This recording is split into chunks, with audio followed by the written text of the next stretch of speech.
Muito boa tarde a todas e todos. Então, vamos dar início hoje à aula sobre Max Weber, né, que é um autor muito importante, na verdade, um autor essencial das ciências sociais, é uma referência obrigatória, né? É o que a literatura chama, são os três clássicos. Karl Marx, que já vimos, né, nas aulas anteriores, enfim, algumas 2 aulas anteriores, na aula do dia 4/7, Max Weber e Emile Durkheim, né, o clássico da todo o curso de Ciências Sociais, teoria, introdução, é essencial o estudo desses autores. Eles têm particularidades, muitas especificidades, são, do ponto de vista teórico-conceitual, é muito relevante, as suas teorias são muito relevantes e apresentam também algumas semelhanças, né, eles, né, mais contrastes do que semelhanças, mas evidentemente há algumas semelhanças sim entre eles, poucas, né, e difíceis de serem percebidas, assim, de certo modo, mas há similaridades. Então, o texto da aula de hoje é Ética Protestante e o Espírito do Capitalismo, livro clássico do Max Weber, é uma obra clássica e que mostra a relação entre a doutrina calvinista da predestinação, né, a doutrina religiosa e o protestantismo, e o compromisso do fiel com a manutenção de uma vida rigorosa, uma vida ascética, disciplinada, ordenada, ordeira, metódica, ascética, eu já falei, né? E austera, sobretudo uma vida austera. Esse discurso da austeridade ele é muito forte, né? Na obra do Max Weber, ele também, nesse livro particularmente, ele prevalece.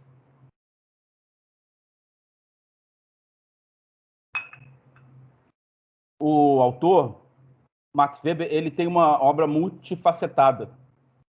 A obra dele é diversa, do ponto de vista da história econômica, do direito, do Estado racional, da burocracia, né?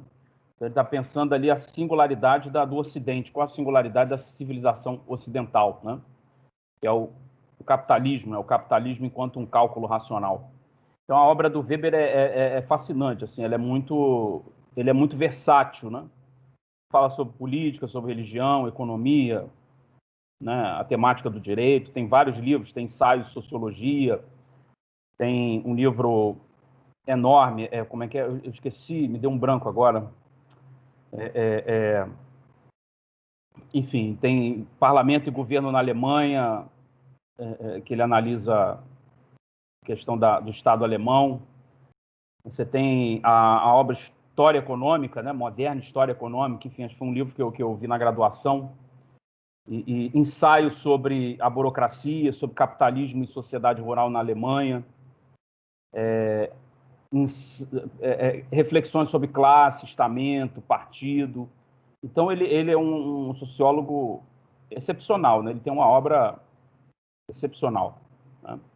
A questão da objetividade, do conhecimento nas ciências sociais, o direito, a história econômica,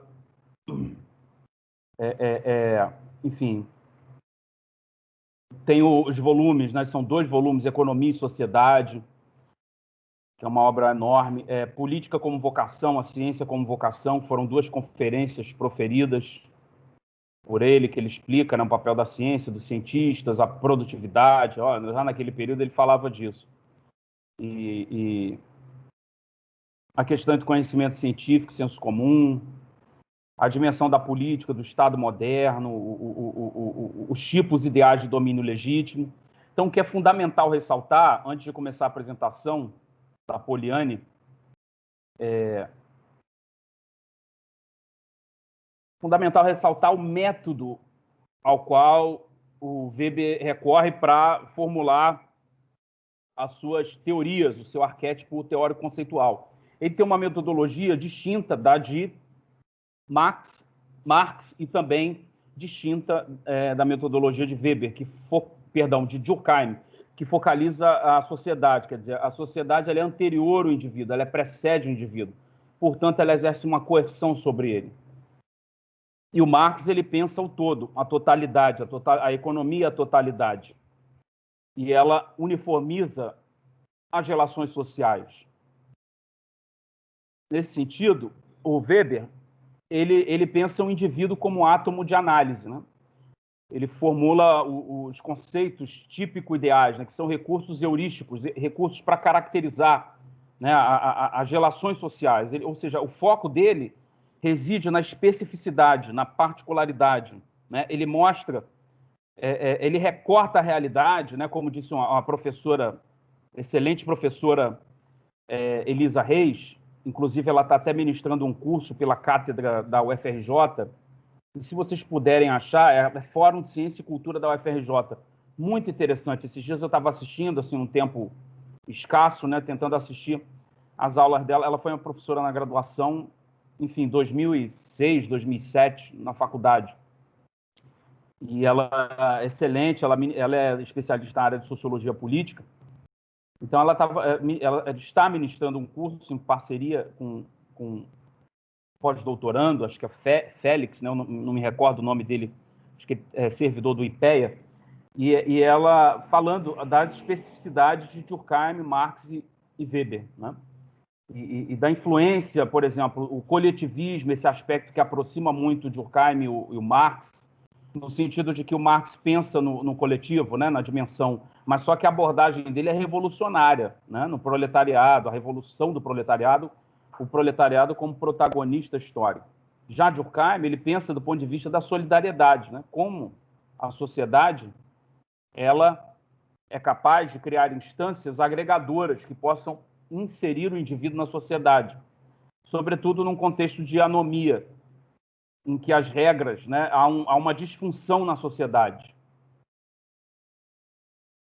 Como é que, quando aparece qualquer semelhança é mera coincidência, né? Aquela coisa, quando a gente vê as novelas, aí sobe aquelas letrinhas e fala isso, né?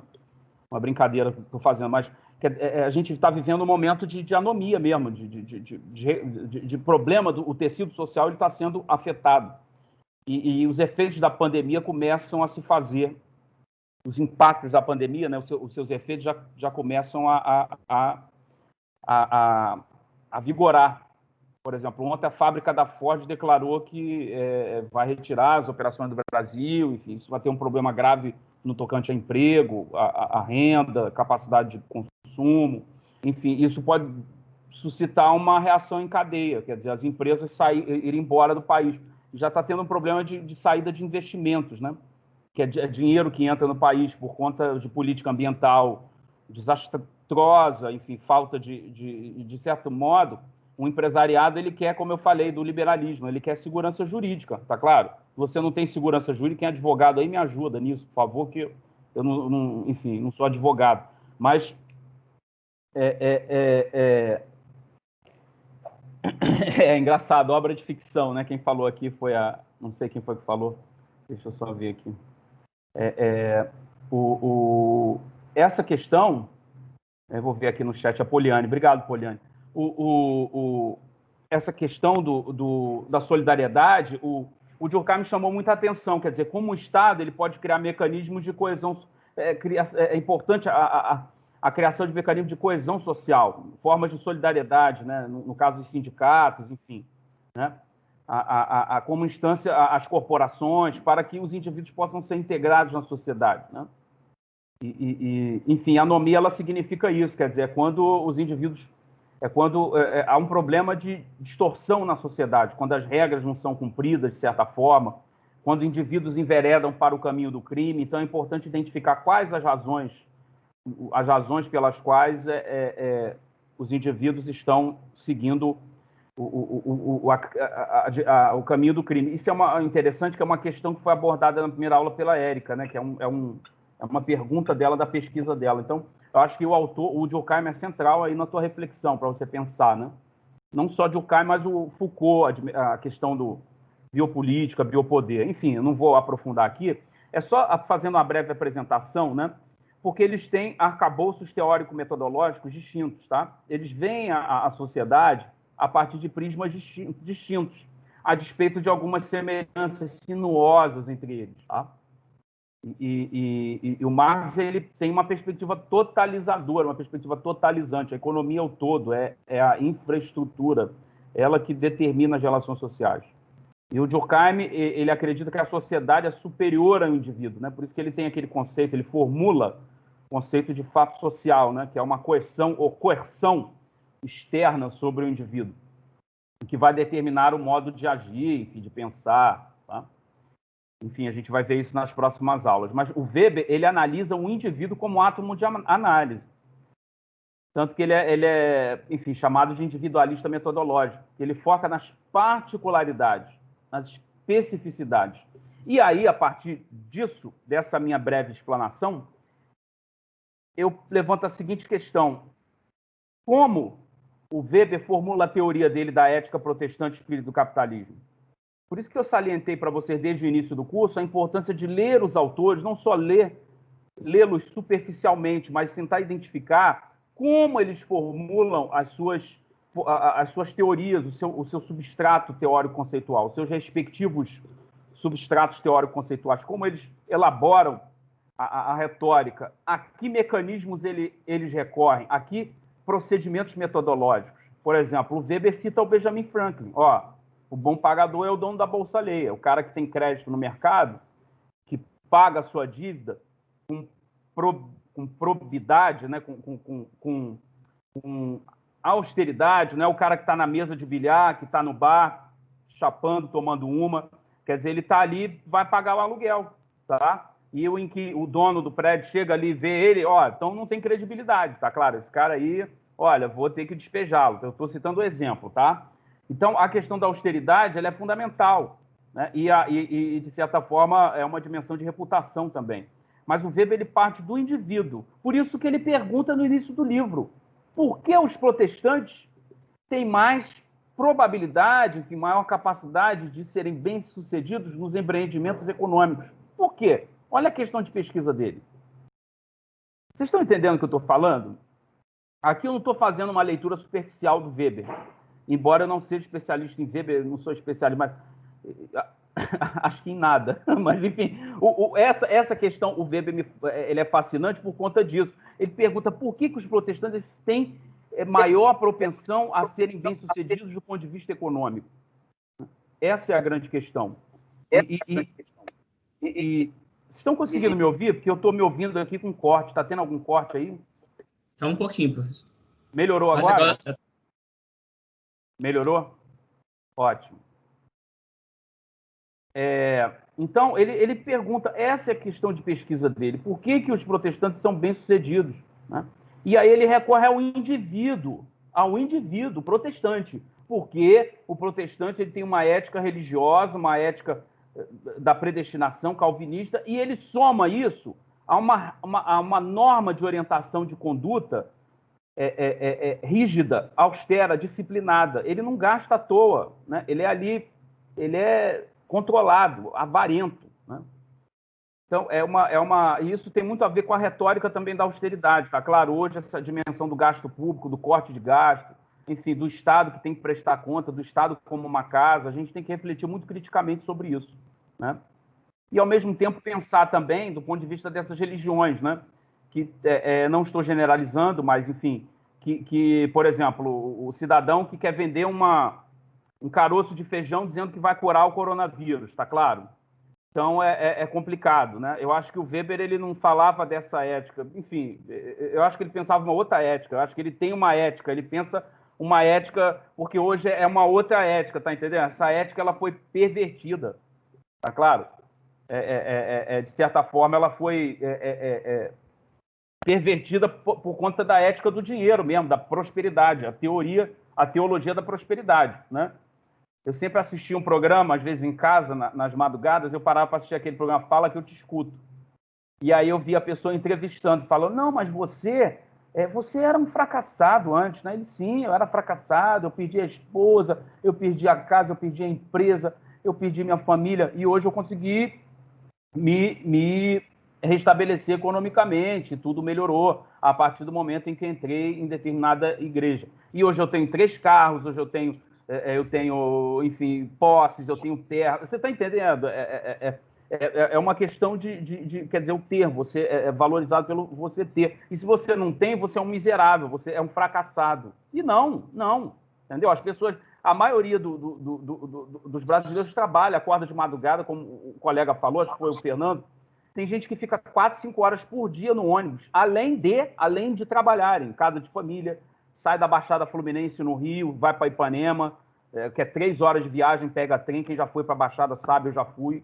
Eu trabalhava de boy, pegava trem. É muito tempo. E aí você fica horas no trem, entendeu? E aí, como você pode falar, disseminar uma teologia, dizer que as pessoas que, porque não conseguiram determinadas coisas na vida são fracassadas? Não, você tem condicionantes, dispositivos econômicos, sociais, sociológicos, tem capital cultural, tem muita coisa envolvida aí.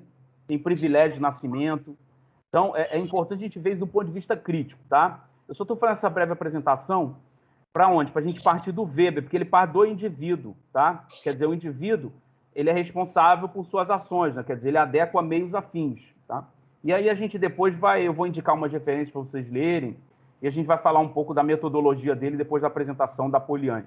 Então, Poliane, pode começar, depois pode apresentar com calma, e depois eu faço algumas intervenções, né? Eu só queria saber o seguinte: vocês entenderam essa minha breve e bem incipiente explanação? Vocês conseguiram entender um pouco?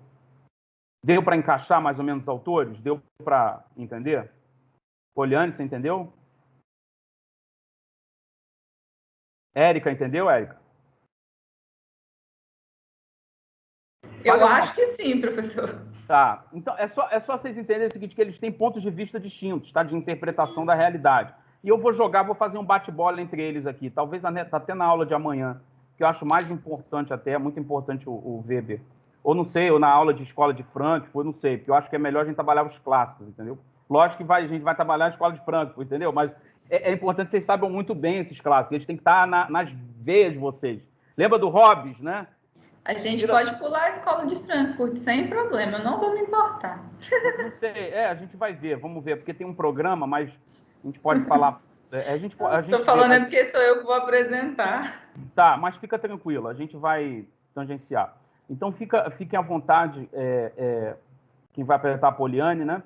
E agora eu não sei qual é. Deixa eu ver, a Poliane é porque eu confundo. A Poliane Ferreira Ribeiro é a que vai estudar educação, né? Sim. Eu estou tentando compartilhar a tela, tá dando para ver? Sim, Poliane, fique à vontade. Aí você maximize, por gentileza, ali na tacinha aqui, na parte direita aqui. Isso. Tá aparecendo, então, né? Clica aí. Só tem que aumentar. Tá carregando ainda. Tá muito ruim a internet. Tá carregando. Aí. Ótimo. Ai, como é que eu passo para frente? É só clicar aí mesmo. Só clicar. Na hora que você clicar, passa. Ou então as setas do teclado. Ah, entendi. Então, boa tarde, gente. Hoje nós vamos ver a ética protestante e o espírito do capitalismo, por Max Weber. Tenho dificuldade de falar porque eu falava o Weber. Deixa eu tentar passar. Esse é o Max Weber. Ele nasceu em 1864.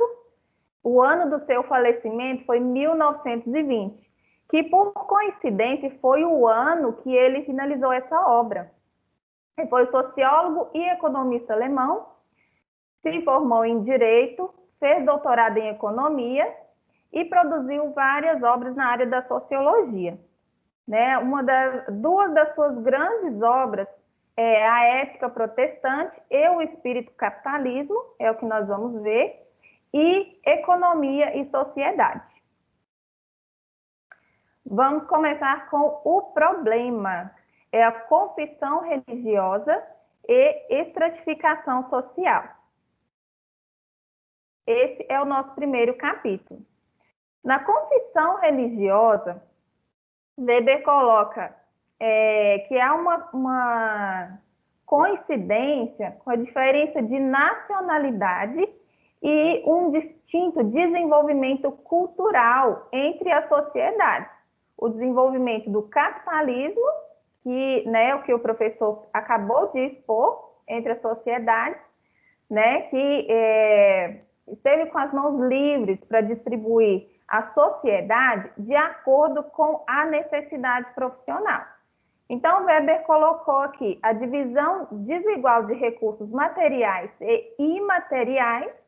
Os materiais são as riquezas e os bens da população, e os imateriais são o acesso e a oportunidade. O acesso e a oportunidade é, no caso, o trabalho e o estudo, que os católicos tinham menos, apesar de não ser, ser uma questão de cultura, né? Que, deixa eu passar aqui. Aqui, nós vamos ver a diferença da cultura, que é do católico e do protestante, dizendo os proprietários, proprietários de capital e empresários eram mais protestantes, apesar da gente entender que a Igreja Católica ela era mais rica na fase do século XV, século XVI, né? Eles haviam uma abundância enorme. Só que aí houve a revolta entre as religiões, né? E passou a ter o calvinismo, que são os protestantes. Aqui, no entender dos aspectos religiosos relacionados ao capitalismo na Idade Moderna, os católicos, vistos como dominantes, mas não tinham perspectiva econômica. Eles não conheceram o desenvolvimento econômico, mas era mais cultural, mais dos judeus, né? O curso superior voltado para teologia, que é realmente a cultura dos católicos naquela época. Na arte do trabalho, os católicos se especializavam em artesanato. Eles eram puramente artesãos. Eles não subiam de nível, não por falta de oportunidade, mas porque eles não queriam. Enquanto os protestantes se desenvolviam e ocupavam os escalões superiores do operariado e dos postos administrativos. Aqueles que vinham já de famílias fabris, eles já, né, começavam nos postos administrativos e já estudavam para aquelas áreas. Weber colocou aqui na confissão reformada, que é os protestantes, né, saíram daquele cubículo, né, daquela mentalidade católica e fizeram a reforma protestante, para que eles pudessem buscar uma nova perspectiva de vida. O capitalismo expressado como cultura. Os protestantes naquela época não viam o capitalismo como os católicos falavam, né, que era herege. Eles viam como a cultura deles mesmos. A dominação do calvinismo vigorou nos séculos XVI, XVII, mais ou menos, em Genebra, Escócia e Inglaterra, que eram os países mais ricos.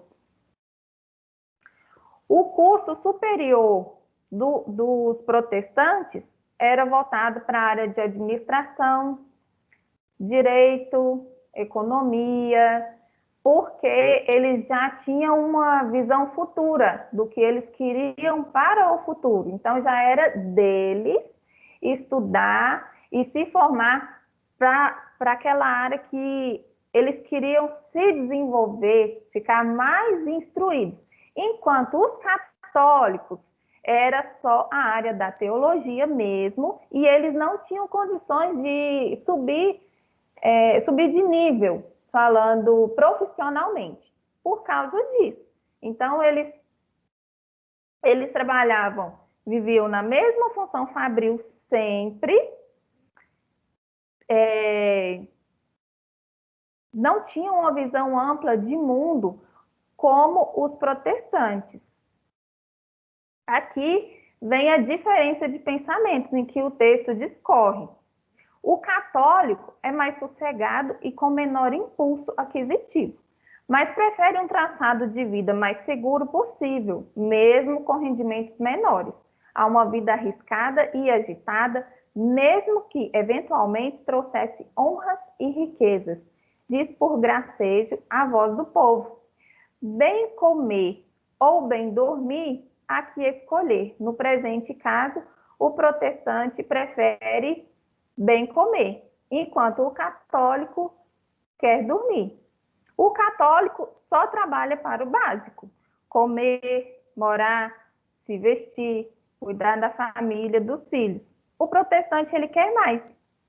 O empresário quer aumentar a sua riqueza e deixar para a próxima geração, que já é a cultura deles.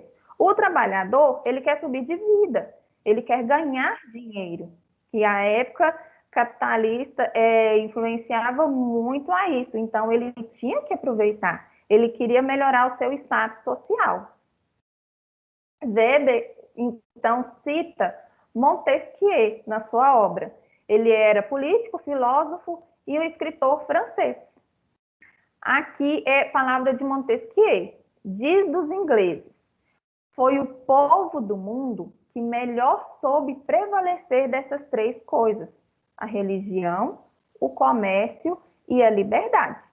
Então, Weber cita esse filósofo alemão porque ele era super crítico. Ele tinha uma visão extraordinária sobre o mundo da sociedade moderna naquela época. A religião, ele fala da reforma protestante, que foi a melhor coisa que eles fizeram, né, para o mundo evoluir. Fala do comércio, que os protestantes foram muito logísticos, muito inteligentes no mundo dos negócios, né? Foi aí que o capitalismo deslanchou.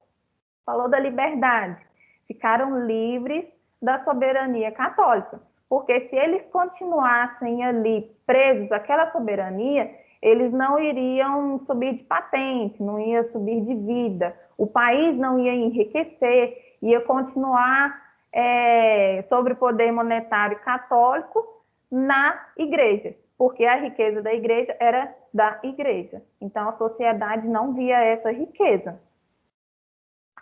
A estratificação, processo de diferenciação das diversas camadas sociais que compõem uma sociedade, agrupadas a partir de suas relações e dos valores culturais, o que vem a constituir a sua separação de classes.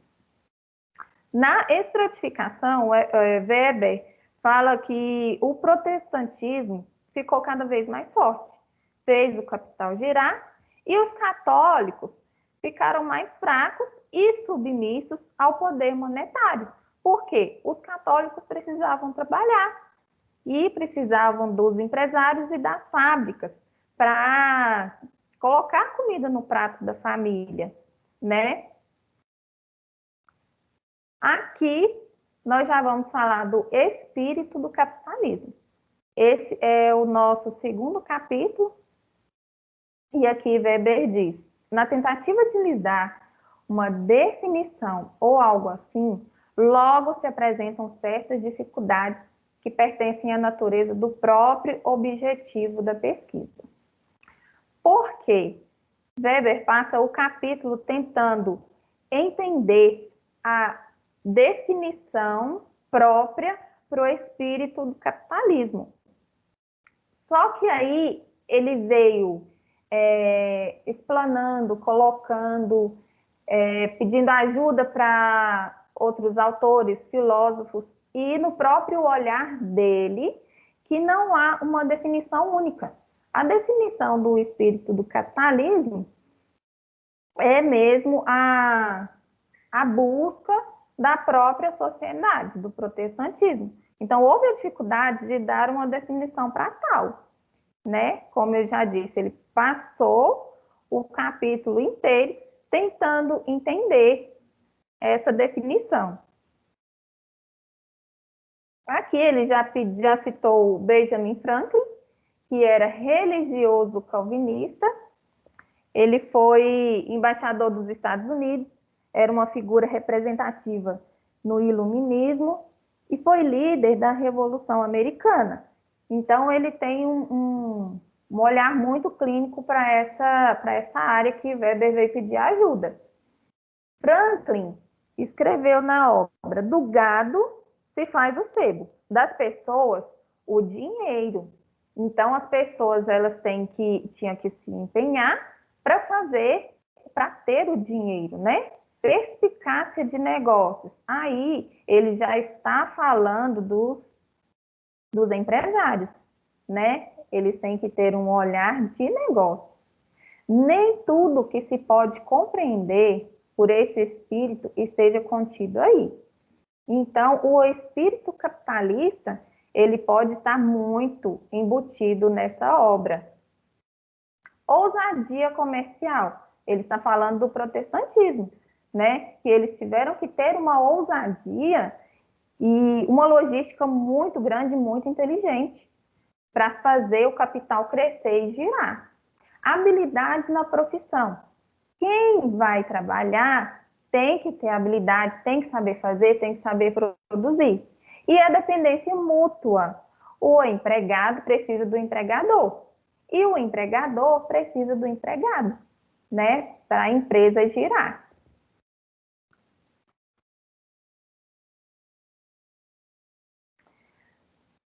Weber considera o protestantismo uma religião moderna apostada na racionalidade.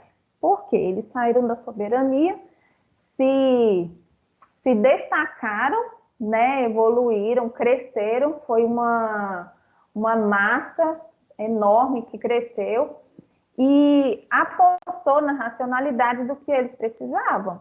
Os protestantes, eles viam que queriam o dinheiro, precisavam do dinheiro e eles eram muito individualistas, né? Queriam crescer na vida e não queriam o dinheiro parado. Então, eles buscavam, se especializavam naquela área fabril e cresciam naquele mesmo episódio.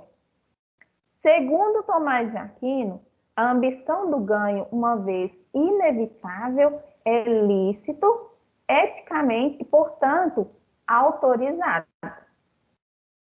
Então, fazendo uma pequena conclusão da obra, o espírito capitalista é um fenômeno de massa e existiu bem antes mesmo do desenvolvimento capitalista. Os indivíduos mais qualificados com altos cargos nas empresas modernas eram protestantes. Foi a pergunta que Weber fez no início da obra. Por quê? Né, que as pessoas de mais alto escalão eram todas protestantes. Investiram na educação para os negócios. Eles foram visionários. Eles buscaram o capital, eles buscaram o negócio. Então, assim vinculou-se o sistema capitalista com a religião. Aqui eu fiz, né, enxuguei o máximo que eu pude. Deixa eu tentar tirar aqui. Tentei enxugar o máximo que eu pude e extrair o que eu entendi. Então você já finalizou, né? Sim. Podia... Não, achei bom, mas podia falar um pouquinho mais, mas enfim, mas está ótimo. Você pegou pontos importantes da obra e o autor, né, a questão da ética da disciplina, né, do trabalho, a dimensão da avareza, né, porque ele junta essas dimensões, né, ele pensa na questão, como você falou aí, né, a dimensão, né, a ambição do ganho, ela é inevitável, né, uma vez inevitável, é lícito eticamente e, portanto, autorizado, né, segundo São Tomás de Aquino, né, o espírito do capitalismo, ele é o quê? Um fenômeno de massa e ele existiu antes do desenvolvimento do capitalismo. Mas só que o Marx, ele confere ao capitalismo, ele fala o seguinte, Weber, ele diz o seguinte, o capitalismo ele não é somente ânsia pelo lucro, né, como uma forma desmedida, uma dimensão destemperada, um aspecto irrefreável. Muito pelo contrário, é a busca de um lucro a partir de um cálculo fundamentalmente racional, adequando meios a fins. Tá? E aí que entra a dimensão, a discussão metodológica, né, do Weber, né, do individualismo metodológico, enfim, dos indivíduos que são responsáveis por suas ações. Né? De certa forma, quando eu cito o exemplo do Weber, eu costumo citar nas minhas aulas, né, no caso da pós-graduação, é isso, esse esforço. Se não tiver uma ação individual, né, no sentido de uma ação individual orientada para um fim, quer dizer, eu quero fazer um bom mestrado, eu quero tirar uma boa nota em tal disciplina, eu quero ter um bom rendimento, eu quero fazer uma dissertação, né? Então, eu tenho que ter ações, né? Eu não estou aqui, né, enfim, como é que eu posso explicar? Eu estou dando essa explicação do ponto de vista, tá? De aspectos concernentes à dimensão da formação acadêmica. Eu não estou falando do aspecto econômico, porque no aspecto econômico há uma desigualdade extrema, né? E a gente não pode encarar, num contexto de desigualdade, essa visão weberiana, né? De que, você trabalha, você consegue, que é essa visão de senso comum, tá? Essa é a visão que nos é incutida pela mídia, pela grande imprensa, né? E que dissemina essa retórica de que todos são iguais perante a lei, essa retórica abstrata do jurídica, formal, né, legal, e essa retórica da dimensão econômica, né, jurídica, que é abstrata, tá claro, não é factível, não é palpável como a realidade. Mas, do ponto de vista da ação individual, um exemplo que eu estou citando, tá, enfim, empenho, dedicação, quer dizer, se eu não tiver um labor sistemático do ponto de vista da formação acadêmica, eu não vou conseguir fazer uma faculdade bem-sucedida, um mestrado, uma pós-graduação, tá claro? Então, são as minhas ações, de certo modo, vão determinar os resultados. É mais ou menos isso, eu estou sendo bem sintético do ponto de vista do Weber, tá? E a tua apresentação, né, tem alguns pontos que caberiam ser mais explorados, né? Mas eu gostei muito, só queria que ampliasse um pouco, mas enfim, dentro das nossas possibilidades. Mas parabéns pela apresentação, porque você tocou nos pontos centrais, né? E aí, eu queria saber um pouco da visão de vocês, o que vocês acharam do texto, e depois disso eu vou entrar fazer um esforço para a gente entrar na discussão metodológica e fazer relações com as obras do Weber, certamente, com a obra do Capital, a Ética Protestante, algumas comparações com Marx, porque, como eu salientei previamente, é fundamental essa visão comparativa. Essa visão comparativa ela vai lhes proporcionar uma capacidade de compreender os autores nas suas singularidades. Tá? Não fica uma discussão muito estática, tá claro? O Weber é isso. Não, mas como é que a gente relaciona com Marx? O que tem de similar? Por exemplo, quando vocês quiserem fazer um artigo, um trabalho final, alguma coisa, eu quero pensar a teoria social em Marx, Weber e Durkheim, eu quero pensar o mercado, o que é o capitalismo em Marx e Weber, né? Enfim, pensar a dimensão do Estado moderno, né? A questão da modernidade, fazer uma reflexão entre indivíduo e modernidade à luz dos três autores. Então, essa dimensão comparativa é crucial, né? E a aula serve para isso, para que vocês tenham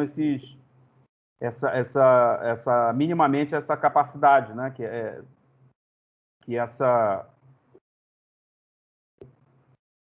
esse aspecto seja aprimorado, né? No sentido de, como diz a nossa coordenadora, né, a Mônica, que eu costumo brincar com ela, ela fala pílulas do conhecimento. Aí, porque é isso, quer dizer, cada autor tem uma particularidade, né? E há semelhanças entre eles. Então, eu queria ouvir um pouco de vocês, o que vocês acharam, e depois eu vou aprofundar, tá? Aprofundar em aspectos que eu achei pertinentes, dentro do tempo que a gente tem, dentro da limitação temporal, né? Eu não sei, depois em alguma aula, eu não sei, eu vou ver se a gente tira uma brechinha para falar um pouco mais deles, porque é fundamental, sabe? ou na aula de Durkheim a gente vê isso, não sei, para a gente poder fazer aspectos comparativos, porque esses autores têm que ficar bem matizados na cabeça de vocês. Eu recomendo também que vocês tendo tempo, evidentemente, e que vocês corram, sabe, atrás de literatura, porque só a ética protestante não é suficiente, sabe? Lê o Ensaio de Sociologia, que é um livro clássico, lá tem a reflexão dele sobre burocracia, que é fundamental, plano de carreira, regra, meritocracia, que toda essa discussão, né, de universalismo de procedimento, de racionalidade, né, de um Estado moderno, racional, despatrimonializado, quer dizer, é um Estado que rompe com a Idade Média, com essa ideia do feudalismo, né, e também a concepção do rei como autoridade, né, como aquele que é pessoa e é chefe de Estado ao mesmo tempo, quer dizer, ele confunde a vida pública com a vida privada. A teoria da burocracia do Weber, ele faz uma inflexão, essa teoria faz uma inflexão no sentido de pensar um Estado moderno, dotado de uma carapaça racional, legal, meritocrática, fundamentada em regras, procedimentos, né? O caso que a gente pode citar de concursos públicos, enfim, né? Tentativa de racionalizar a burocracia, torná-la impessoal, desprovida de valores, de valores de afinidade, enfim. Então, isso foi uma tentativa que foi feita de forma bem sucedida com Getúlio Vargas no Brasil, que é criar o Estado moderno, né? O que foi o DASP, o Departamento Administrativo do Serviço Público, né? Por isso que no Brasil a gente tem essa cultura do concurso, né? De você alçar o serviço público como um instrumento de mudança das condições de vida, de ascensão, mobilidade social, né? E no caso do governo Vargas, ele foi importante, que ele fez um esforço de racionalizar a burocracia, o Estado, dotar o Estado de técnicos, especialistas, qualificados, né? E não mais em práticas políticas arcaicas, né, de favor. Eu não estou dizendo que essas práticas foram suprimidas, muito pelo contrário, tá? E que isso acontece também, seja no setor público ou no setor privado, tá? Isso é claro, somos adultos, sabemos disso, né? Mas foi uma tentativa de racionalizar a gestão, né, de dotá-la de uma perspectiva de impessoalidade, quer dizer, separar, colocar o cidadão como direitos iguais, quer dizer, cada um você tem seus direitos, você pode gozar dos seus direitos, fazer o concurso público, desde que você tenha mérito, né, sendo aprovado, uma vez tendo as competências, né, que é o grande vocabulário hoje, questão das competências, né? E é isso, essa teoria da burocracia do Weber, assim como outras também, ensaios da religião, é fundamental. Eu quero que vocês botem na cabeça, o Weber, ele tem várias luzes, está entendendo? O Marx só olha para uma luz. Olha, a luz é essa, ela é que ilumina tudo, é a economia. O Weber não, ele flerta com outras, tem o direito racional, tem a religião, tem a burocracia, né? Tem enfim, várias dimensões, a economia, tá? Ele tem vários escritos, diversos escritos, e a questão da política, do parlamentarismo, do governo.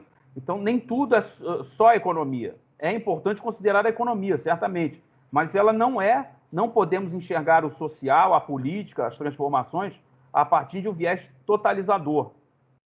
Tá claro? Então, essa aqui é a questão do Weber. Por exemplo, o Weber reconhece, sim, o capitalismo, né? O indivíduo que passa a vender sua força de trabalho. Lembra do Polanyi que a gente viu, né? Você tem um mercado autorregulável, sim. Os indivíduos estão subsumidos, submetidos ao mercado, eles precisam vender a força de trabalho como instrumento de sobrevivência. Você tem um mercado de trabalho racional, um direito racional, uma economia racional. No entanto, não é a economia só que ela determina tudo. Você tem outras variáveis, tá? Você tem outras lentes analíticas. Eu não posso analisar a sociedade só do ponto de vista das classes, de opressor ou oprimido, tá? De patrão e empregado, de senhor e escravo, de burguês e proletário. Tá claro? Ele contesta ardorosamente, ele contesta de forma irrefutável essa perspectiva classista do Marx. É isso que eu quero que vocês entendam. Quer dizer, o Weber, ele olha, ele flerta enfim, ele tem uma abordagem multidimensional. Ele recorta a realidade em fatias analíticas, tá claro? né? Eu lembro essa fala da foi minha professora Elisa Reis, excelente professora, brilhante.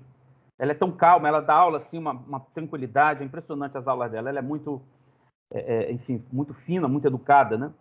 E as aulas dela eram sensacionais, assim, aquele jeito dela, muito tranquilo. Eu sei que eu dando aula, não tem comparação. Eu sou muito, enfim, que a gente chama de, enfim, ela é mais, né, enfim, cada um tem a sua especificidade. Mas eu aprendi muito com ela, com aquelas aulas, né?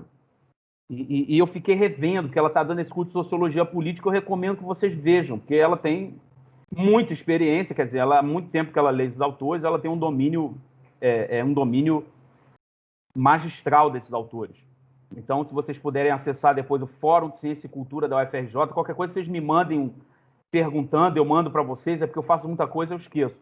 E aí eu mando, vale muito a pena, assim, passar um domingo, uma tardezinha de sábado assistindo. Vocês vão entender muito bem a comparação, entendeu? Porque ela compara o Marx, tem uma aula que ela fala do Marx, Weber e Durkheim e vai comparando, cada um. Mas, claro, é excelente, é maravilhoso. Eu, almoçando, às vezes eu estou lá, na pausa lá e boto para ouvir, né? Porque o tempo é corrido. Então, é isso, eu queria ouvir um pouco de vocês, o que vocês acharam de cada texto, cada um faz as ponderações, o que vocês acharem pertinente, tá? E depois eu vou fazer um esforço de aprofundar. Quer dizer, de incrementar. Bom, professor, quem vai começar? Pode falar, Fernando. Então, vamos lá. O que eu gostei, assim, dos textos foi que o Weber trouxe aí, achar um fundamento, né, por que a economia capitalista ela vai mais bem sucedida, assim, entre os protestantes do que os católicos, e ele retoma uma série de fatores, né, que levam aí, como a colega falou, né, os católicos que têm aquela ideia de viver bem, né, não de comer bem, né, ou melhor, dormir sossegado, né, do que comer bem, ou seja, aquele espírito mais inclinado para trabalhos de artesanato, né, uma instrução mais ligada à questão religiosa, tanto é que ele fala que tem mais propensões a ensinamentos religiosos do que os protestantes, que têm aquela formação mais agressiva na administração, no direito, né? E uma coisa que eu me pergunto, assim, até mesmo Weber, ele traz essa antinomia, né? Que, se a gente lembrar bem, quando nós tínhamos o tempo aí da expansão da Igreja Católica, dos ensinamentos católicos, né? Da ideia de Jesus Cristo na época das Grandes Cruzadas, que foi do século XI ao século XV, nós tínhamos aí uma intensificação de financiamento da própria Igreja Católica, porque as cruzadas elas não eram baratas, né? Manter aqueles grandes exércitos. E também a questão do financiamento, que a Igreja Católica, embora ela fosse parte dominante, salvo me engano, quase 2/3 da Europa naquela época, ela tinha um financiamento, né? E esse financiamento, como a gente sabe, ela tinha a base aí da usura, né? Que é basicamente o juros sobre juros. O que levou aí a Igreja Católica até mesmo taxar como heresia a questão do lucro, né? A usura, né? Ela proibiu. Então, eu coloquei esse ponto de debate, né, aqui no texto. A própria igreja, com essa visão moralista, né, de não se permitir o lucro sobre o lucro, né, que é basicamente o enriquecimento, aquela ideia de... Eu falo de uma certa agressividade, né, na luta pela vida, né? Então, essa visão moral, né, que ela é análoga, inclusive o texto fala que é análogo aí a Benjamin Franklin. Inclusive hoje eu estava, na verdade ontem e hoje eu estava relendo, eu peguei um pedaço de texto e coloquei até no meu Instagram, né? Que é a questão do bom pagador, do homem honesto, daquele que honra suas dívidas, que levanta cedo, a pessoa que simplesmente empresta dinheiro, né? Ela fica bem mais tranquila ao saber que você, nas 7 da manhã, está lá batendo martelo, trabalhando até as 7 da noite, do que aquele que está em casa sem fazer nada, né? Que é simplesmente o dever de honestidade. Então, Para finalizar aqui, a respeito do espírito do lucro, né, do capitalista, eu entendi que Weber ele trouxe muito bem que esse espírito capitalista ele está mais presente nas pessoas que eles têm como plano de fundo a religião protestante da época, né, que ele chama de capitalismo moderno, né, até mesmo por essa questão de trabalho, de racionalidade, que aquela questão do trabalho profissional como uma vocação mesmo, né, e não como uma obrigação, mas como uma vocação, né. Então, ele fala que essas pessoas de religião protestante, ele faz essa análise ligada à religião, elas têm uma maior vocação para os métodos capitalistas, né, do que, por exemplo, os católicos, né. Então, é isso, professor, a minha visão. Muito bom, Fernando. Muito obrigado pela sua colaboração. Antes, quem tinha levantado o dedo foi a Érica, né? Eu acho que levantou antes da Lucidalva. Você quer falar, Érica? Sim. Então, aqui tentando sintetizar a ideia, porque eu pego os textos e eu acho que eu me entendo melhor quando eu tento resumir em algumas poucas frases para entender aí a ideia central. Weber, ele de fato faz, então, se eu não tiver entendido errado, ele associa o desenvolvimento, então, as partes, as cidades que se desenvolveram melhor, que se atentaram melhor, então, se aderiram melhor ao capitalismo, seriam aqueles onde a reforma protestante, o protestantismo tomou frente, vamos dizer assim,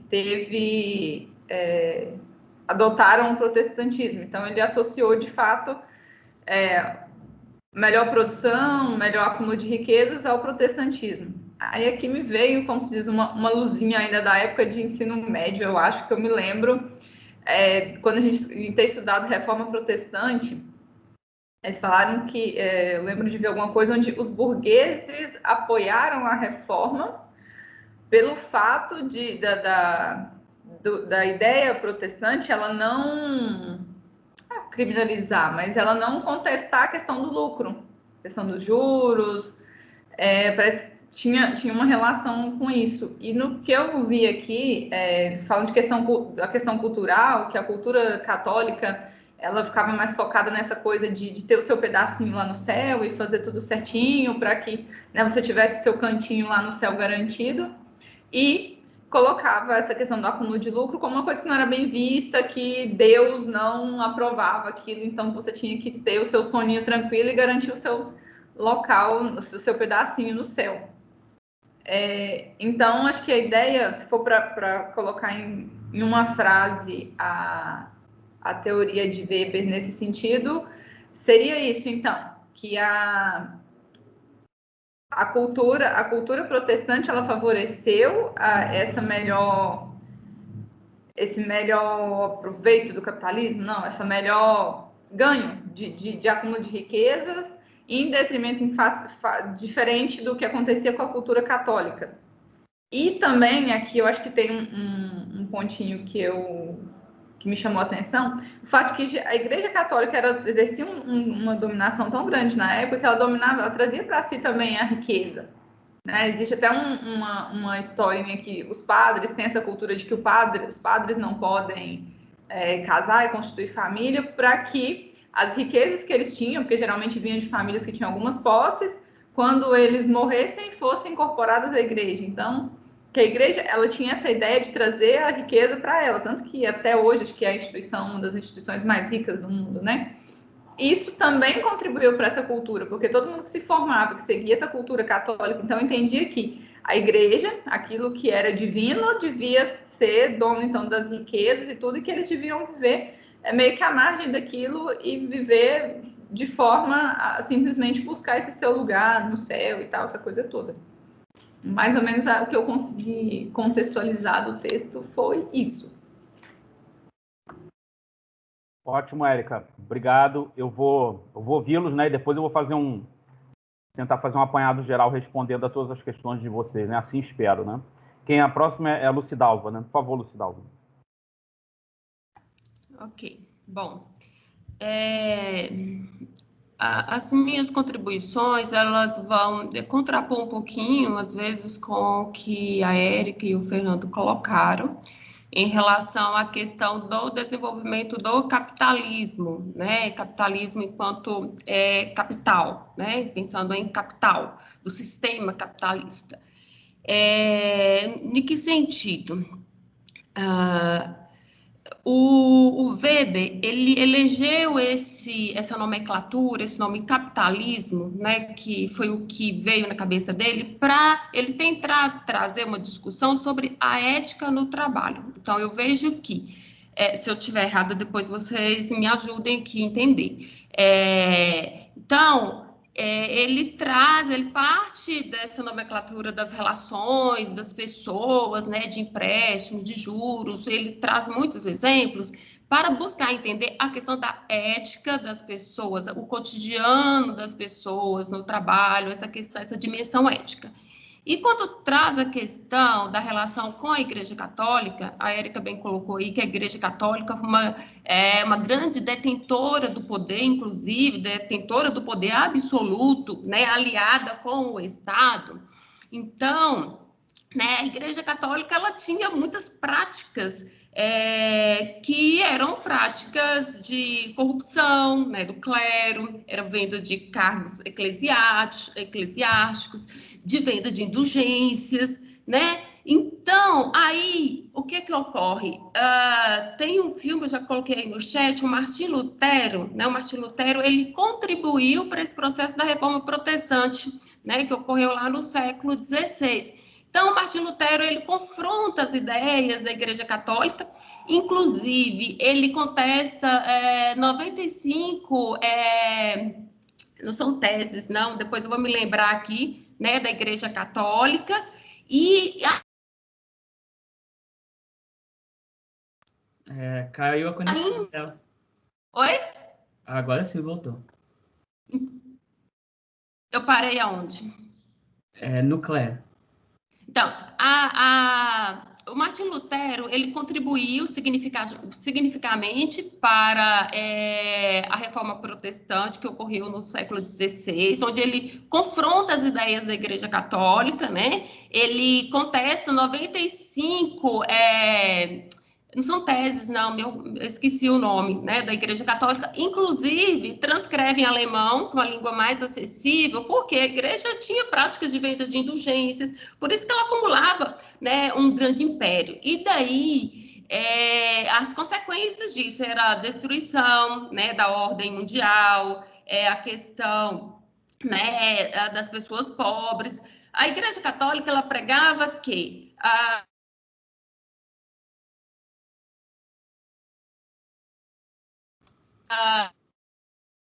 você, né, tem um lugarzinho lá no céu, enfim. Então, eu associo, né, eu consegui compreender o texto do autor, do Weber, trazendo essa questão do capitalismo, das relações das pessoas no cotidiano, para explicar, né, a questão da ética. Então, não própria da questão do desenvolvimento do capitalismo, né?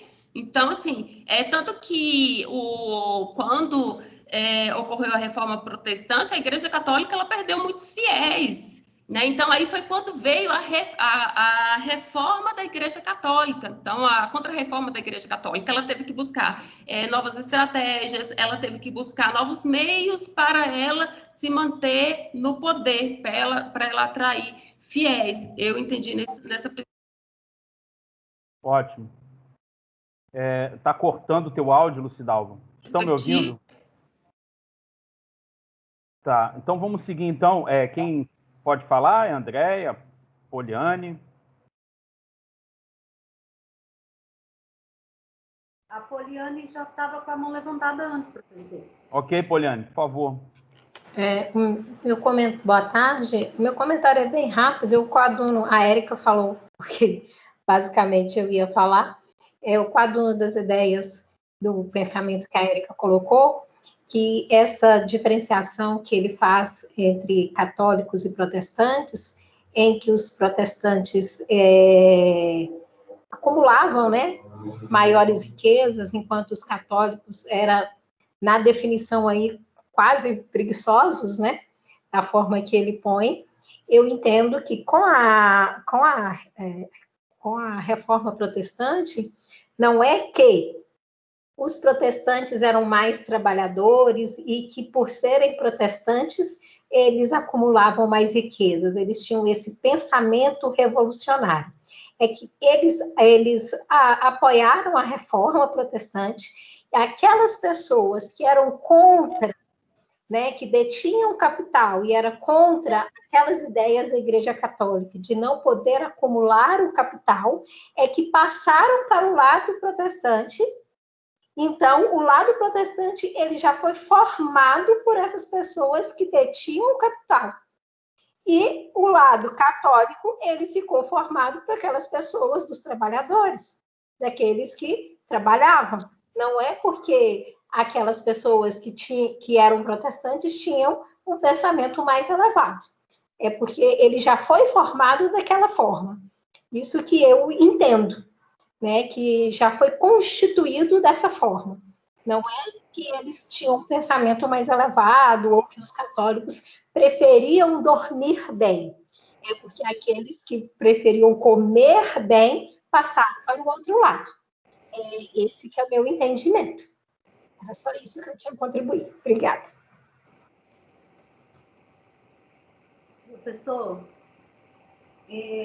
Sim, Andréa, por favor. Essa questão que a Lucy Dalva, né, ela comenta sobre a questão da reforma protestante, de Martin Lutero, as 95 teses, né, que ele instituiu, e também pela fala da Poliane, no meu ponto de vista, a Igreja Católica, ela também detinha praticamente todo o conhecimento, a questão do homem, né, da criação do homem, do desenvolvimento do homem. E eu vejo assim que Martin Lutero, ele ao estudar, né, que ele tinha também esse conhecimento, ele traz uma outra realidade do que a função, no caso, né, do homem em si para o trabalho, né, onde ele pode, o homem pode ser desenvolvido, o homem pode, como se diz, né, até no texto bíblico, onde o homem justo, ele deixa herança para os filhos dos filhos. Então, ele vai partir mesmo para a questão, não de um acúmulo, né, assim, de riquezas, mas de ter algo para se fundamentar a sua família.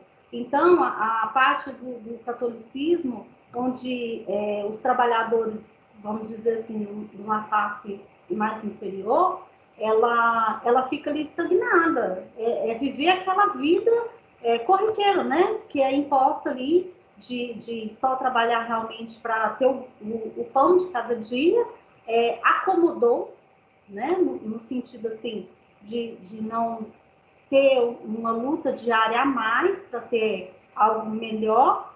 E na questão ele até coloca no texto o princípio do menor preço e maior giro com relação à parte que cabe ali o comércio, né? Onde ele fala ainda que um belo dia, ele conta, né, que uma pessoa que morava no campo, ela vai para a cidade, e ela estuda, e ela volta, e ela movimenta a questão do papel de um camponês, onde ele fabricava tecidos, né, ali, e ele ia até o comerciante, ele ia ali, muitas das vezes, uma vez só, não sei se vocês estão me entendendo, mas ele ia uma vez só e não tinha essa ligação, virou um comodismo, virou uma coisa rotineira. Então, ele deixa de frequentar, de estar mais próximo do seu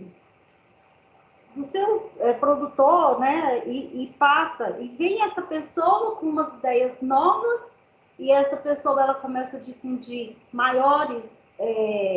melhor produção, com visitações frequentes do seu cliente, e começa a ganhar ali um certo capital, né, começa a ganhar um espírito ali de um capitalismo moderno. Isso está lá na página 66. Então, assim, eu vejo que a questão do protestantismo, ele veio para dar uma injeção no homem de que as coisas não são totalmente como a definição que a Igreja Católica já vinha colocando. Aí ele relata também a questão da burguesia, né? Que o protestantismo ele estava mais voltado para a burguesia. E nesse aspecto eu vejo a questão do conhecimento, né? Que alguns detinham maior conhecimento do que os outros.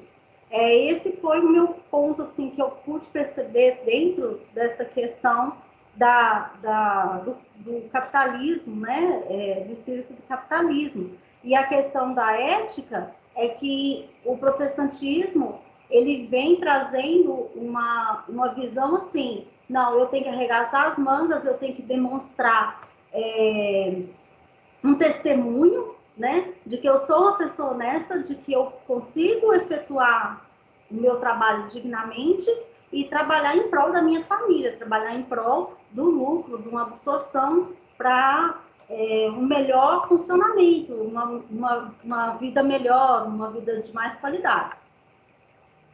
É isso que eu tenho a falar, professor. Obrigado. Gildete, por favor, Gildete. Acho que a Poliane está esperando, depois eu. Acho que... Não, mas ela já falou, você pode falar. Ela já falou? Tá. Eu achei muito interessante, professor, depois eu quero que você, contextualizando, traga se começa a instalar uma esperança nessa história.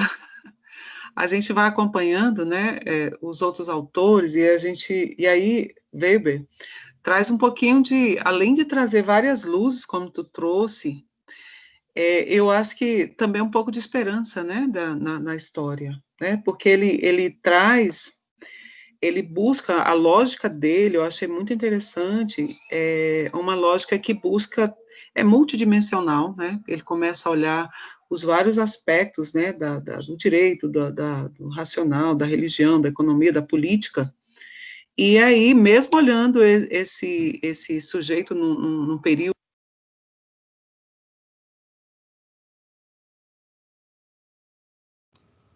Caiu. Desculpa. Caiu, Judete. Desculpa. Mesmo aí, eu não vou entrar, porque as colegas já trouxeram muito bem essa diferenciação entre os católicos e protestantes, a gente sabe. Foi muito legal ver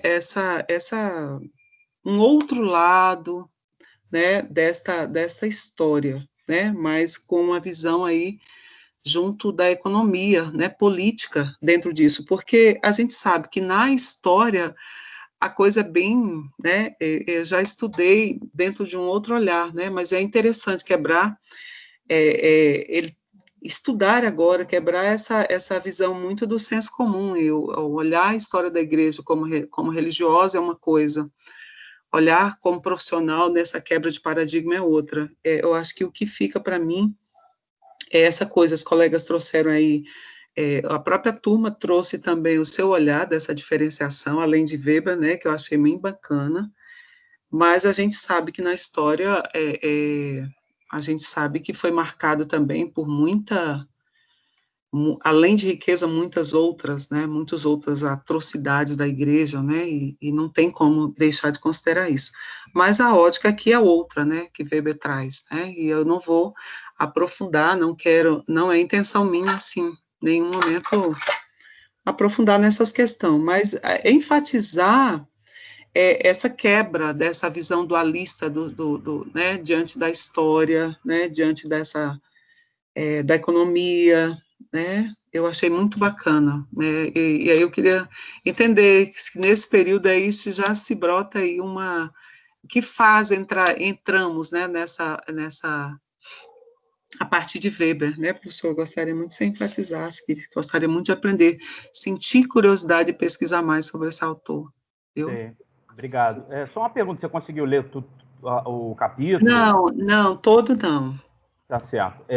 Mas eu senti necessidade de aprofundar, de aprofundar. Camila, por favor. Olá. Então, sobre dá para ouvir? Sim, sim. Tá certo, então. Então, sobre o livro, alguns pontos que a maioria já disse, foi o que eu tinha anotado aqui, analisado. Então, que o protestantismo marca o desenvolvimento, né, do capitalismo, a diferença, né, dos protestantes e dos católicos, o porquê dos protestantes terem prosperado, né, que eles têm uma vocação para esses métodos capitalistas, e os católicos não. De certa forma, não era permitido o lucro, por ser pecado, e, né, uma visão mais moral, né, dos católicos. De certa forma, é isso, essa evolução a partir da reforma protestante, gerando o capitalismo. É isso, resumindo, né, o que a maioria disse. Ok. Assim, eu acho até engraçado que o protestantismo rompe até essa ótica de dominância da Igreja Católica, né? Se antes a gente tinha uma missa toda feita em latim, com até o padre virado para frente, né, dando as costas para os fiéis, as pessoas totalmente sem nenhum tipo de conhecimento, não sabiam nem ler, ou seja, as Bíblias todas feitas em latim, né? A partir do momento que você tem uma primeira tradução e uma reprodução através daquela copiadora, né, o conhecimento ele não fica apenas restrito a uma instituição, igual foi a Igreja Católica, né? Então é importante que Deus ele não está limitado apenas a uma instituição, né? E a partir dessa ótica começa aí toda essa revolução, né, a reforma e a necessidade da gente enxergar Deus não apenas vinculado a uma religião, como foi a católica, né? E aí começa o declínio do poder da igreja, né? E a ascensão de uma certa classe que poderia ter uma fome de conhecimento, mas que por razões religiosas, né, a própria imposição da Igreja Católica se limitava a uma certa classe, por exemplo, os padres, etc., né? Então, era tudo muito imposto, era tudo muito dado, mastigado. Só era o conhecimento do mundo aquele que era dado pela Igreja Católica. E a partir do momento que o conhecimento se dissemina, a gente tem o nascimento de uma outra visão. E talvez aí essa visão aí, esse conhecimento que o homem teve de que ele mesmo pode ser o senhor do seu próprio destino, né? Isso aí. Muito interessante a tua fala, exatamente, Fernando, né, diante do monopólio da Igreja Católica, exatamente, é uma forma de pensar que o homem pode se apresentar assim como responsável pela sua vida. E um aspecto que vocês tocaram aí é isso, é a conduta, né, quer dizer, é a tradição da Igreja Católica, é isso. No caso, como o Weber mostra, né, o indivíduo ele não tem essa obrigatoriedade de ler a Bíblia, né? Já no protestantismo, sim, o que significa um maior conhecimento, uma dimensão mais acurada, uma maior reflexão, uma maior crítica e autocrítica. Enfim, eu só vou fazer um pouco de apresentar alguns aspectos para a gente poder terminar e depois eu mandar o trabalho para vocês. Não, porque agora eu vou ter que falar, tá? Eu vou ter que, peço desculpas, Lucidalva, é que eu quero fazer um panorama aqui do curso, fazer um panorama do Weber. Só antes de mudar de tema, porque para mim ainda eu não fiquei, para mim ainda não ficou claro, sabe, essa questão aí do texto, da visão do Weber, né? O que ele vai trazer. É isso que eu vou fazer, Porque olha só, o Weber ele parte, né, de uma teoria da racionalidade, né? Essa teoria é o que é uma especificidade, é uma singularidade, portanto, uma marca da sociedade ocidental quando comparada à do Oriente. Tá? Essa racionalidade, ela penetra, né? ela marca em Weber a validação científica dele, né? E mostra também, de certa forma, o desencantamento do mundo, né? E no sentido de que essa racionalidade ela vai entrar o quê? Ela vai entrar na esfera da religião, né? Na esfera econômica, com o empreendimento econômico capitalista, né? E na gestão do Estado pela burocracia, né? Que é a ideia de regras, procedimentos, normas, né? E impessoalidade na gestão. O Weber ele formula, no âmbito da sociologia compreensiva dele, o papel do indivíduo, né? Nesse sentido, o indivíduo, ele é o que? Ele é fundamental. É por isso que eu quero que vocês entendam.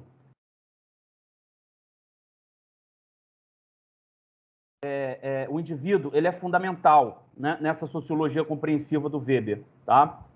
Então, não tem mistério, Lucidalva. É você pensar a forma como ele escreve. Ele foca no indivíduo. Ele fala do protestante. Por que o protestante é mais bem-sucedido que o católico? Ele vai lá na história, mobiliza o Benjamin Franklin, que foi um dos artífices da independência americana, que é a ideia do liberalismo, né, do livre mercado. Fala, olha, você é bem-sucedido porque você trabalha, porque você acorda cedo, entendeu? Porque você tem você não gasta não é perdulário, não é um cara perdulário, não fica na mesa de bilhar, não fica no botequim, né? Então, esse apreço pelo valor, né? Esse apreço pelo trabalho, sobretudo pela disciplina metódica, ascética, que faz convergir, que é a afinidade eletiva, ou seja, a doutrina calvinista da predestinação, a religião como esfera de valor, tá? E aí o compromisso do fiel com uma vida regrada, disciplinada. Então você junta as duas coisas e cria, quer dizer, a ética protestante e o espírito do capitalismo. É uma afinidade eletiva, tá? Uma afinidade eletiva. E dessas duas dimensões, né? E isso acaba fazendo com que os indivíduos protestantes tenham posições de destaque na sociedade com relação aos católicos. Mas o que vocês falaram, eu achei muito interessante a discussão. Vocês falaram, a igreja é tradicionalmente rica mesmo. E por que ela... enfim, e o Lutero foi lá, contestou os dogmas da igreja, a venda de indulgências, enfim, é uma luta, né? Essa dimensão religiosa ela é muito poderosa e, ao mesmo tempo, é muito polêmica, é muito tensa, né? Então, o Weber ele pensa o indivíduo como fundamental, considerando que o coletivo não institui o valor em si que possa dar uma interpretação ao comportamento, tá?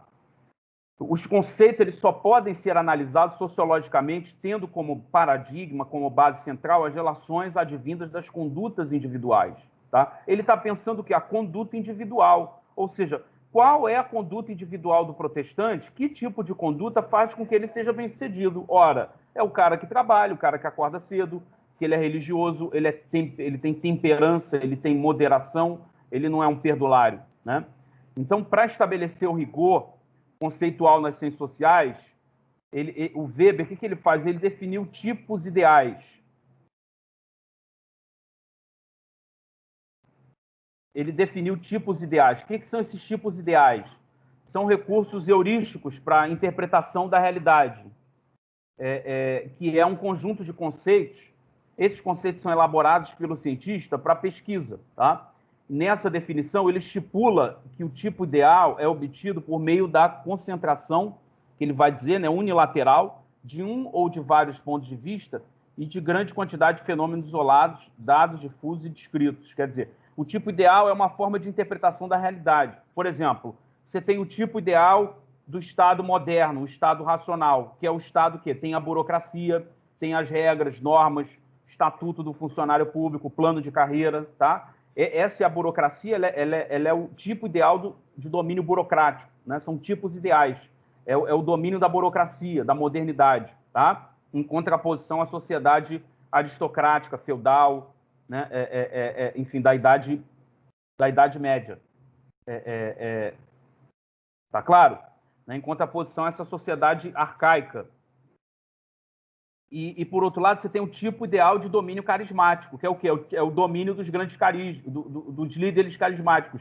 Aqueles que precisam sempre, para se manter no poder, né, se renovar, tá claro? Então, o carisma, o líder carismático, se ele entra em rotina diária, essa rotina é a morte do carisma. Ele tem que sempre precisar se renovar. Eu vou dar um exemplo. Bolsonaro deu auxílio emergencial.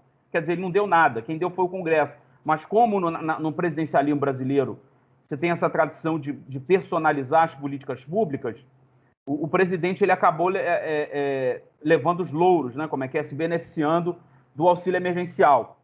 Então, de certa forma, ele tem certo carisma junto ao eleitorado dele mais radical, tá claro? Uma vez que o auxílio emergencial não for prolongado, ele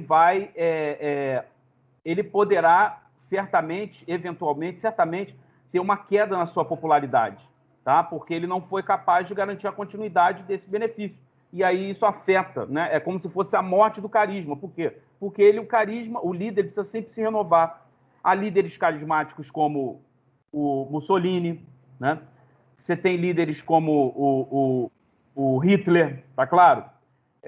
O Getúlio Vargas no Brasil, o Luiz Inácio Lula da Silva, também líder. Então, esses líderes, né, eles precisaram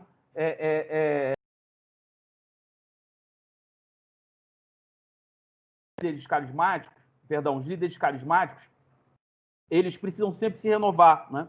No caso Lula, você teve um escândalo de corrupção, Petrolão, problema da Petrobras, a crise econômica, entendeu? E aí a crise do modelo desenvolvimentista petista. Tá claro? De certa forma, essa liderança carismática ela se esvaiu, né? Passou a ser odiada pela sociedade, a ponto de você ter manifestações do Lula como presidiário, enfim, você tem várias questões que envolvem isso, né? Não é só a corrupção, né? A crise econômica, a queda da taxa de juros que afetou o segmento econômico mais poderoso, né? Então, o outro exemplo é o domínio tradicional, que é a liderança, o ontem eterno, né, o passado, é o valor da tradição. Tá entendendo? O Weber ele especifica as relações sociais. Um exemplo é os protestantes. O cara explica, os protestantes eles são bem-sucedidos por conta disso. Tá claro? Então, o tipo ideal ele possibilita um julgamento de ordem causal. Você tem nexos causais. O que é isso? Adequa meios afins. Qual é a finalidade do protestante? Ser bem-sucedido, né? Eu quero ter um empreendimento econômico. Para ter isso, o que eu tenho que fazer? Eu tenho que trabalhar. Eu não tenho que ficar na mesa tomando cachaça, tomando pinga, entendeu? Eu tenho que juntar dinheiro. Eu quero comprar minha casa. O que eu vou fazer? Na linguagem do Weber, tá? Isso não sou eu que estou falando, não, para depois não falarem que é o Weber. Eu tenho que guardar, eu tenho que poupar, né? Eu tenho que ter disciplina, não tenho que ficar gastando, indo para a balada, enfim, ser perdulário, tá claro? Eu quero passar no mestrado, fazer uma seleção, entrar para uma excelente instituição. O que eu tenho que fazer? No período da prova, da seleção, que são 2 meses só para ler uma bibliografia de 12 livros, eu tenho que ficar vendo série como é que é? Sei lá, essa série na Amazon. Então, não, se eu quero passar numa seleção de excelência, eu tenho que fazer a série da bibliografia, eu tenho que cair dentro da bibliografia, tá claro? Senão eu não vou passar na seleção. Se a seleção tem 100 candidatos para 10 vagas, né? Como foi na época o mestrado que eu fiz no IUPERJ, que era enfim, uma loteria, né? E aí o cara não passa, só se ele for, não sei, ele tiver receber um espírito, alguma coisa, né? O que é menos provável. Então, você tem que adequar nexos causais, meios afins, por isso que ele orienta, ele foca na ação individual, tá? E eu estou citando esses exemplos para vocês, né? Então, quer dizer, você quer fazer um bom curso de mestrado, uma boa disciplina de teoria das ciências sociais, uma boa dissertação, tem que ter disciplina, tem que ter rigor. Isso já sou eu falando, tá? Tudo bem que é a partir do Weber, né?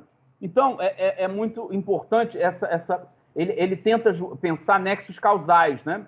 E além de poder ser utilizado no conceito de um fenômeno em uma determinada realidade, né? Quer dizer, a ação social, a relação social, ele formula vários vários conceitos, né, de ação social, relação social, dominação, Estado, burocracia, tá claro? Esses são os conceitos que estão dentro da metodologia dele, dos tipos ideais. Você tem tipos ideais, né, que são recursos para analisar a realidade social, tá? Esses tipos ideais, eles são relevantes na sociologia do Weber, por quê? Porque considera que os conceitos de ação, eles se referem aos fins, aos valores, à efetividade, à tradição. Tá? O que é importante aí? Né? São as ações sociais que apresentam sentido e significado. Se eu quero passar na prova, fazer uma boa dissertação de mestrado, qual é o sentido aí? Qual é o objetivo? Tá claro? Né? Você tem que ter ações que te deem um sentido final, que te deem um resultado. É isso que ele está pensando. Por isso que a dimensão econômica aqui é central. Né? Porque pensa, olha, se eu não cortar agora, eu não vou ter amanhã. Por exemplo, esse contexto de austeridade que a gente está vivendo, de muito desemprego, né? As empresas argumentam que tem que cortar funcionários para a sua factibilidade, para a sua sobrevivência. E é uma ação racional. O capitalismo é isso. Não tem socialismo nessa hora. Se tiver que cortar, vai cortar. Tá? Na linguagem do Weber é essa. Tá? Então, da forma como, né, os conceitos de ação, né, se referem a fins, valores, tradição. O que é importante nessa concepção é que as ações sociais, elas apresentam, como eu falei, sentido e significado, né? indo contra a ideia aí de uma concepção de fato social como sendo externo ao indivíduo, né? E aí é Durkheim. O Durkheim já vai falar, não, a sociologia, a sociedade, ela impõe uma coerção sobre os indivíduos. A sociedade, ela reprime os indivíduos. Um exemplo maior é o suicídio. Ele diverge da percepção de que o suicídio é fundamentalmente de natureza psíquica. Da psique humana, não. Ele tem fatores externos, sim. É o desemprego, é a modernização exacerbada. Isso tem uma reverberação sobre os indivíduos, né? Tem sociedades também, acho que é na Índia, né, que as mulheres se matam, enfim, quando perdem os maridos. A professora Elisa Reis estava até falando disso, né? Que em certas sociedades isso é natural, né? É por isso que é importante analisar, né, as distintas sociedades, como é que eles avaliam, entendeu? Essa dimensão. Então, cada sociedade tem a sua singularidade. Aí a gente entra para a discussão antropológica, tá claro? Cada cultura, cada sociedade tem a sua forma de agir, de pensar, né? Então, ele diverge aqui, o Weber, do fato social como externo ao indivíduo, tá? A ideia de fato social como sendo externo ao indivíduo. Por quê? Porque, para Weber, o objeto de estudo é orientado por valores e sentidos que o indivíduo confere à ação. Tá entendendo? Porque, olha, se eu sou um empresário e eu quero acumular, para isso eu tenho que trabalhar, eu não tenho que ficar ostentando, né? Eu sou um pequeno empresário carrão, quem faz isso é o Neymar, né? Que tem a casa dele, que leva os parça lá para a casa dele e tal, que tem um carrão, que tem uma casa gigantesca. Então, aqui o que eu senti, o que eu quero dizer com isso? Se eu tenho um objetivo, se eu quero crescer, eu sou um pequeno empreendedor, isso na linguagem de Weber, tá? Eu não estou falando aqui para depois, né? Eu tenho que trabalhar, eu tenho que ser disciplinado, eu não posso ser um cara perdulário, entendeu? Ficar gastando, postar no Instagram lá que eu estou na balada, que eu estou na, como é que é? Tomorrowland, como é que é aquela balada caríssima, né? Não sei se vocês conhecem a galera mais nova, enfim, que lá só top, não sei o quê. Tá claro? É isso que é Weber. Se eu tenho um propósito, eu tenho que trabalhar por esse propósito. Seja ele econômico, seja ele, como eu estou dizendo, aí sou eu falando, acadêmico, né? Se eu tenho um propósito acadêmico de ter uma carreira universitária, ter uma alta posição numa instituição pública federal, se eu quero fazer uma boa dissertação, uma pesquisa relevante, para isso eu tenho que trabalhar. Isso normal. E para isso eu tenho que sacrificar finais de semana, feriado, Natal, Ano Novo, se eu quero fazer uma pesquisa, ser um pesquisador de ponta, publicar em revista internacional, tá? Isso vai me demandar tempo, ler a bibliografia internacional, fazer debates acadêmicos, participar de seminários, de eventos, de palestra. Essa reputação acadêmica, ela não é alcançada de forma fácil, muito pelo contrário, é com muito trabalho, é com muito mérito, né? E, acima de tudo, rigor, laboriosidade, industriosidade. É isso, basicamente. A gente pode falar depois, nas próximas aulas, um pouco de Weber, por causa do tempo, para não exauri-los, e porque dentro da nossa metodologia e também das diretrizes da unidade de pós-graduação, as aulas devem durar 2 horas, né? Enfim, por conta desse modelo, né, remoto, e realmente para não exaurir, porque vocês têm aula de manhã.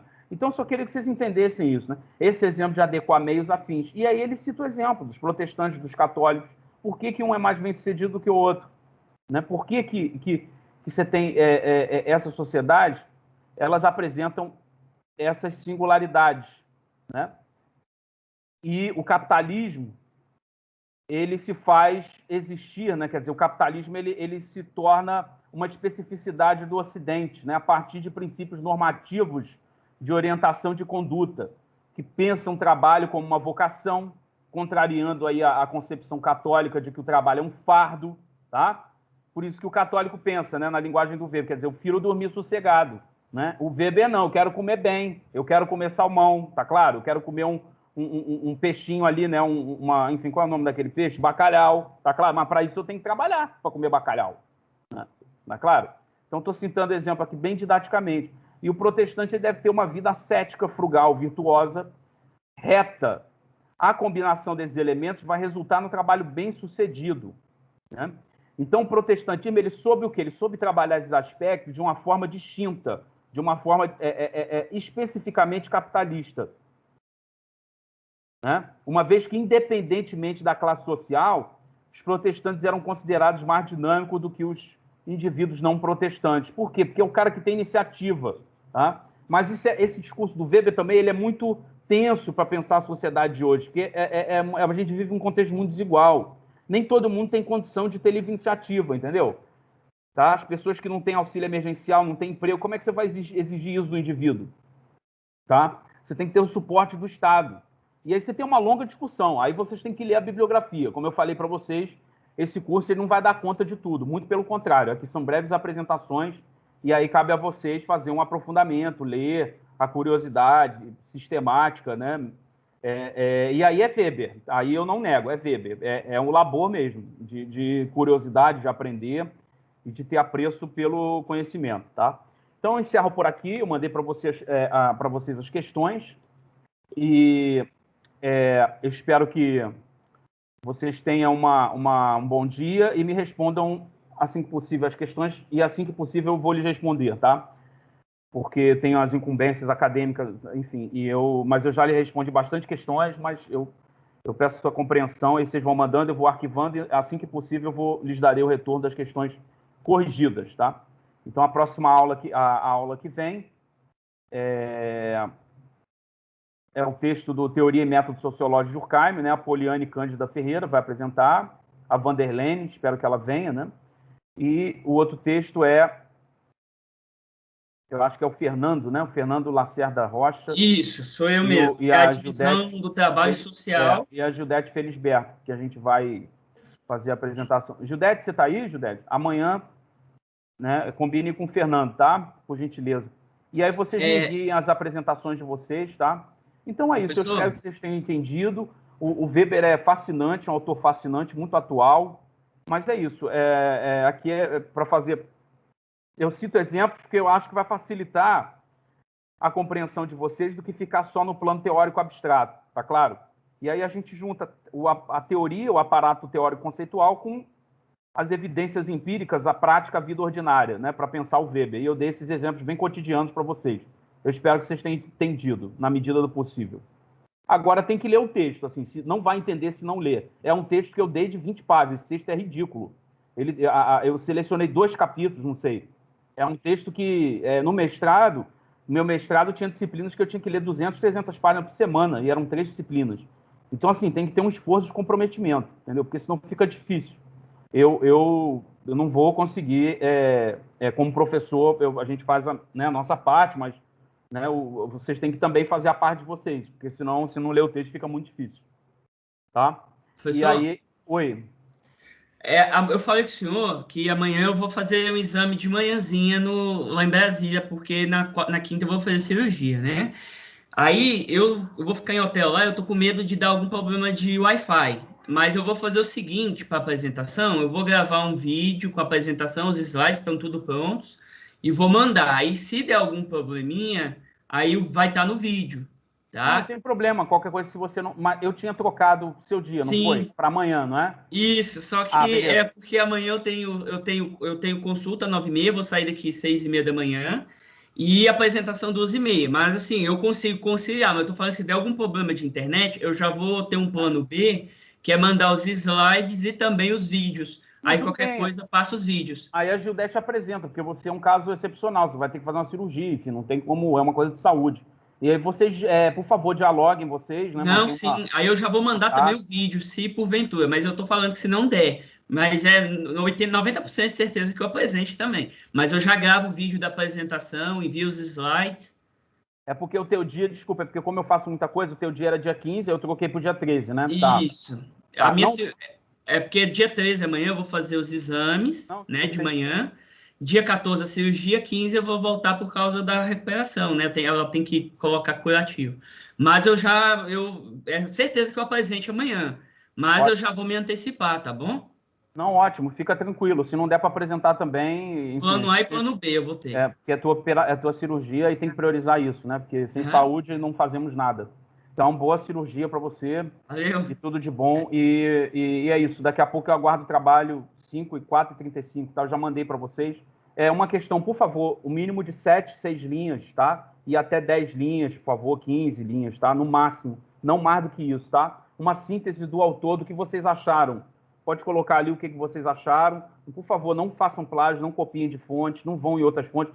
porque a gente tem que ler a bibliografia, o texto que foi passado. Isso não tem sentido. A gente lê e consultar para ficar bonito, porque não vai, eu vou ver, porque não é de vocês, entendeu? Então a gente tem que ser sincero, a gente tem que ser honesto, porque vocês são adultos, entendeu? A gente tem que ter no trabalho intelectual, a gente tem que ter um rigor e tem que ter uma ética, porque senão fica muito difícil. Já basta o país que a gente vive, a fake news, a gente vive de notícia falsa, se a gente for construir conhecimento reproduzindo isso, é o fim do mundo, é o fim da picada, tá? Então, muito obrigado aí. Boa tarde para vocês, bom dia, tá? Tchau, tchau, boa tarde.